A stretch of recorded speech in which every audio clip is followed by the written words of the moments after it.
Welcome back into the Pig Trail Show and welcome into another Hog Hoops Report. As always, that is Kevin McPherson. I am Jacob Morris. And Kevin, after kind of just an onslaught of nonstop news last week, a little bit slower this week, but we're still going to talk about the Hogs and where we kind of envision this roster going next season, 2025-26. Obviously, we've gotten a lot of news in terms of transfer additions, retaining certain pieces. We don't know yet on Carter Knox. This thing is far from finished. So I'll just ask you plain and simple, where do you see this Arkansas roster going from where it is right now? Do you see additions popping up? You know, obviously the Carter Knox piece is a big deal, but where do you see this thing going by the time we begin play in October and November?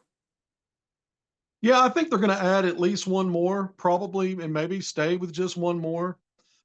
Two wouldn't be completely out of the realm of reality, but one might be the safest bet right now.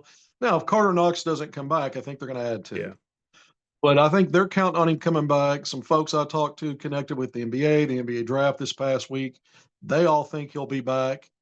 But you just never know when combine and all that stuff shakes out in a few weeks, what individual team workouts, that kind of thing. But the roster right now, I think what's interesting, Jacob, if you look at some of these way too early rankings that have come out in the last week or so, a lot of the news for Arkansas, like you said, kind of quiet in the last few days.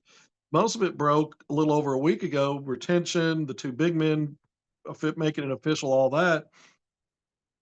And these way too early. I mean, Jeff Brzella with ESPN, I think, had Arkansas ninth. The Field of 68, that's Jeff Goodman's outfit. They had him at eighth. There was another one that had Arkansas 10th, slotted 10th. John Rothstein, I believe, with CBS Sports. So you're looking 8, 9, 10. That's based on who they have now, and assuming Carter Knox comes back. So I think when you start looking around for the splash edition types, what you're forgetting is your splashes were really in retention. Most of the guys you brought back are being thought of as kind of your go-to type of guys, your heavy minute guys, your top producing guys, your all league potential guys. You had to have some answers on the front line. You got two of those. One of those in Malik Ewan has all league potential, in my opinion. So what are you then really trying to add? It probably, in my opinion now, just looking at that landscape, you're probably trying to land a depth piece, maybe for your front line, maybe someone with some versatility that can shoot a little bit, Yeah. and give you some depth, at the 4 spot. It wouldn't hurt if Arkansas did add another guard that can shoot. I just don't know where all those minutes are going to go, though, because I think your core guys, the guys that you brought back, the 2 McDonald's All-Americans you're bringing in, and the 2 frontline guys, when I look at a top 8, even just a top 8, last year top 9, even as a top 8, those guys could – it's tough to find minutes for everybody based on the kind of roles you think they're going to have.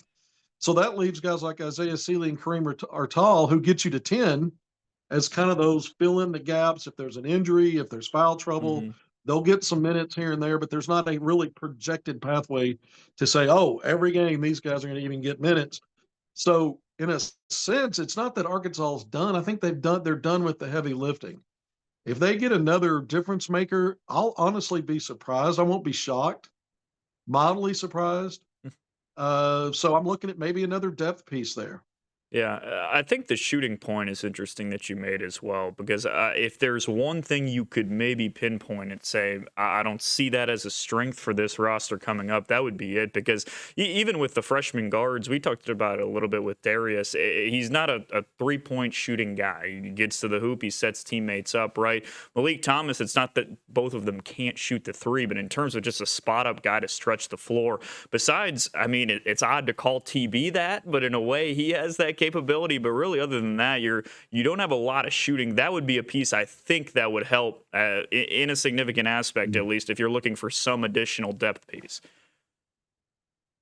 No, I agree. I mean, Carter Knox really improved his shot selection from 3, and his percentages went way up in the second half of the season. But again, he's not, when you talk about he and TB, how much volume, how much, what, so, then you're counting on a true freshman in Malik Thomas, who did take him in volume at overtime elite and knocked him down at a 38% clip at over 8 per game. Yeah. But how does that translate from that level to this level? It's an unknown. Where do you bank some insurance? Do you do it in that backcourt with a guy that can shoot? Mm-hmm. And then how many minutes it looks to me like the three-headed monster of Acuff, DJ Wagner, and Malik Thomas, they're the designation is they're going to play big roles with Yeah. heavy minutes. And so it's not that you can't have another guard, but how many minutes, what kind Yeah. of role can you give them? And even if they can shoot, if they're only playing 10 to 12 minutes a game, how many shots are they going to get Yeah. up? How much are they really going to impact what you are? So these are things that are still very interesting to me because just to add on to it, you've got Carter Knox at the three, Billy Wagner the third at the three, Isaiah Sealy for that end of bench depth at the three, is also maybe a combo outside of just being a three in that backcourt. And then even Kareem Artal, who we've now learned the university put out his stats, his measurables the other day, 6'7", so he's not 6'9". Yeah. And watching film of him, he's kind of he's not a space eater. He's not a physical guy. He's not a monster rebounder. He's sort of a quick-footed, get from the wing down, he can drive a little bit, got some craft in his game. So it seems like you don't have a lot of answers shooting wise, but you got a lot of bodies 1 through 3. And Hmm. let's call Artel a 3-4. But he's not the kind of he doesn't look like the kind of 3-4 dude Thero was when you talk about being Yeah. physical, big bodied, and able to be versatile defensively. We just don't know enough about Artel, but just looking at him on film, it doesn't look like even in the same stratosphere. So you're kind of packed one Hmm. through three. And with that one arguably 3-4 in Artel, so maybe it's someone that can shoot a little bit and help you at the 4 spot. Again, is what I come down to if you're going to add one more. And then there are the big name guys still out there. But again, the minutes. Yeah. I mean, if you go get a Jameer Watkins, let's Hmm. say that he's somebody you go after. He's a 3-4. Well, your best three, and arguably your best returning player would be Carter Knox if you can get him out of the draft. And your best four, and your only four right now is Trevor Brazile, who can help at the 5. But you got 2 5s Hmm. that you brought in. So whose minutes is? I mean, how does that displace minutes for guys like Brazil and Knox, who are arguably 2 of your top 3 or 4 players? When you look at the retention part and then expand it out to the entire roster, they're arguably 2 of your top 3 or 4. Period. So it's not that there's not some great ideas with some great players out there. Is how are you going to make it work with some of the guys that you're projecting to be some of your alpha guys? And again, the way too early preseason rankings, just looking at the 10 Arkansas houses, including Knox, a lot of them are slotting Arkansas top 10 right now. Yeah. To me, that doesn't mean that you're a bang player away from being a top 10 team. It means you might be one of those top notch players away from making things a little uncomfortable and not getting the best fit as opposed to one that, looks great on paper. I think Arkansas fans have a love-hate relationship with preseason rankings for good reason, given how the past couple of Yeah. years have gone. But it's a great point by you, just in terms of the conglomeration of talent that they have right now is solid. And I think whether they go front court, whether they go back court, the key is just depth, like you said, because we saw the inverse of that this year when all of a sudden you're staring down having to play high leverage games with 7 bodies or whatever it might be. That's a tough spot to be in, and it will be interesting to see how Cal fills that. It's a good segue, though, into talking a little bit about some of these mock drafts that are coming out in terms of where Carter is, where Boogie is, because this roster and the decisions Cal makes, like you said, it's going to have drastic impact whether you get Carter Knox out of that draft or not. So let's talk a little bit about that. Mock draft season all over the place. Seems like everybody's got an opinion. One of these days I'll make you sit down, Kevin. Just give me 1 through 60. Sit me down. 1 through 60, your mock draft. But we're looking obviously at where Boogie is and where Carter is. And you talked about, speaking with a couple of people, where are you hearing specifically with Carter because of the impact on the potential roster? Where is Carter at and where is Boogie at? Where are they both floating mock draft wise right now? So my typical NBA connected sources, I mean, people in the trenches in the draft process, in other words, they always give me a range about a Razorback player. Then when I ask, what's the draft range? I always get numerics, right? Yeah. From this spot to here's the range I see.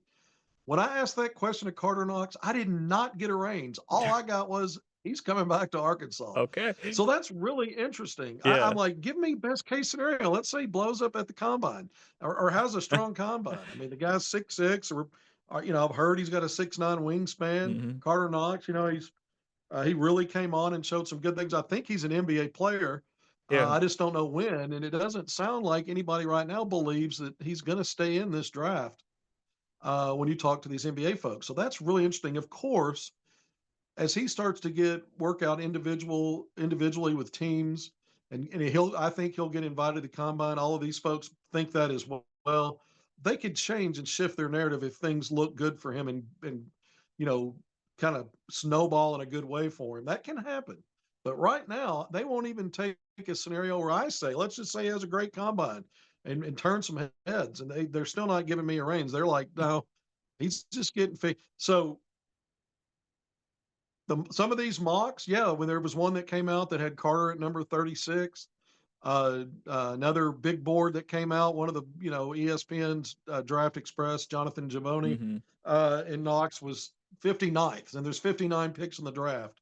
So he's saying there's a chance, right? But behind the scenes, when you talk to folks, behind the scenes, you're not getting the Christmas Lloyd, answer. You're not getting one to me. I'm not getting any numbers on where it maybe could go best case for him. I think he's coming back to Arkansas. So they're not entertaining that right now. I think that is a little interesting because that is very rare. Usually these NBA folks, they're looking at every one of these. They're looking at thinking that there's a pearl under every oyster, right? And so they'll give you the best case usually, and they'll put some shine on that. I didn't even get that for Carter.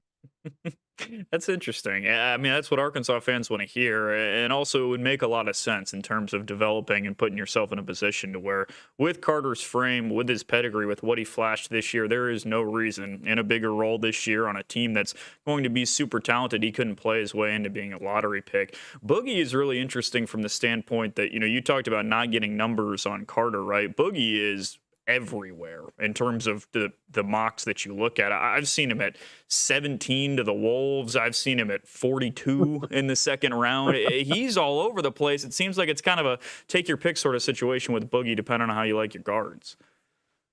Yeah, Boogie was even on that big board I was just talking about that came out a couple of days ago. He was 53rd on Yeah, that. that's what I mean. It's crazy. I don't. Yeah, it's just right. So I think the biggest thing with him is, once Arkansas got into SEC play, he had that really bad start, 0 and Yeah. 5, and his numbers weren't great in that. And he really then start because he's out for 15 games. You don't have the last thing you saw wasn't great. He comes back and helps the team off the bench, but he was Hmm. nowhere near statistically what he was leading up to SEC play.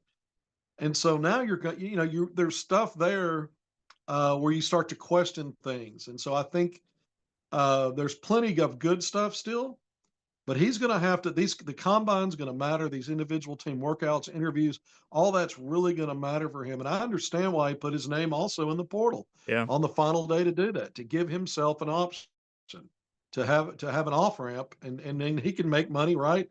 Going back to school and playing somewhere. The problem for Arkansas is they're jam packed at the lead guard spot, and that's really what he is.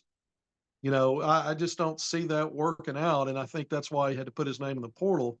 But for everybody else, he's arguably the top portal prospect out there if he comes back. Yeah. So you bring up a great point. Adu Thero, he's kind of, he's got a narrower. When you look at Hmm.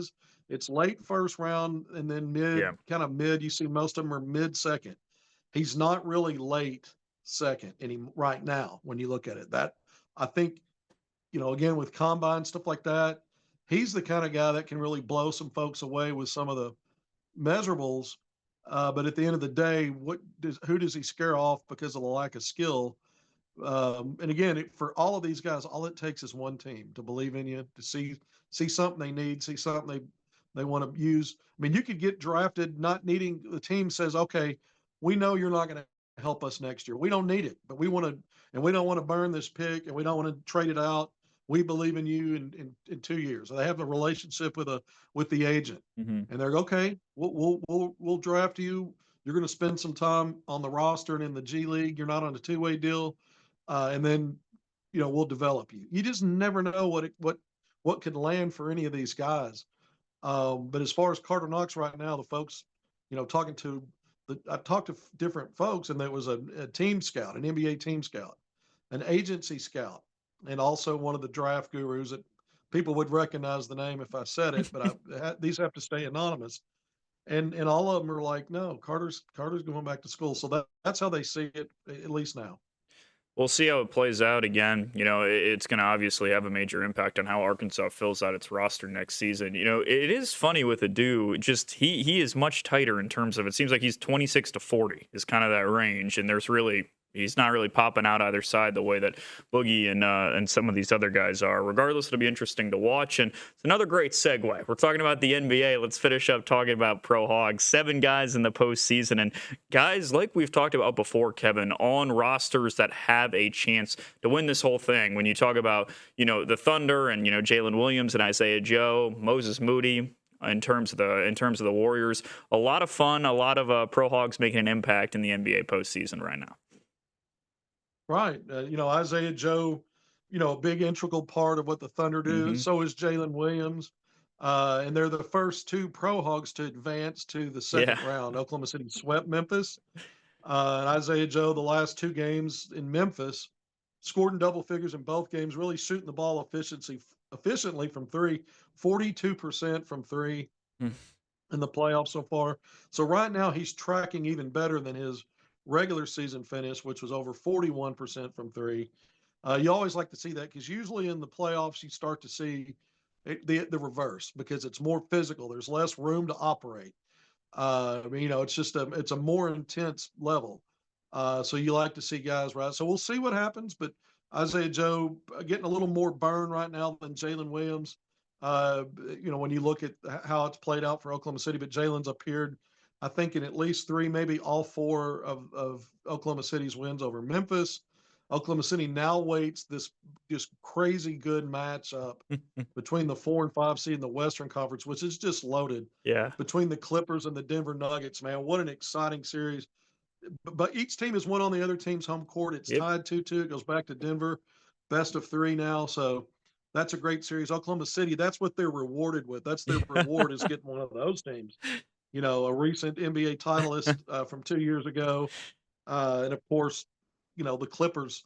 Everybody's always waiting for the Clippers to break through. This could be the year. They're healthy right Yeah. now when you look at Kawhi Leonard and those guys. But speaking of Pro Hogs, Moses Moody, Golden State won a tough one last night against the football playing Houston Rockets. They love to tackle out there. They're power drive tackles too. They're not, Yeah. those finesse, It's help you to the ground Yep. tackles, or let Bear you hugs on dance out of Steph. bounds. They're Bear going to drive hugs. you into the floor. Yeah. Man, they're physical. The Detroit Pistons and Houston Rockets, they play caveman style, man. That's just how it is. But Moody, he's been a fixture in the starting lineup. They've had an injury to one of their key guys, Jimmy Butler, so he didn't play last night Mm-hmm. in their first game at home after splitting games in Houston to open the series. And so because of that dynamic, because Butler was out of the starting lineup, they went less defense in the starting rotation. He was out, and so they brought Moses off the bench for the first time, and I think he started the last 30-something games of the Yeah. regular season. He'd started so far in the first 2 playoff games, so he played off the bench last night.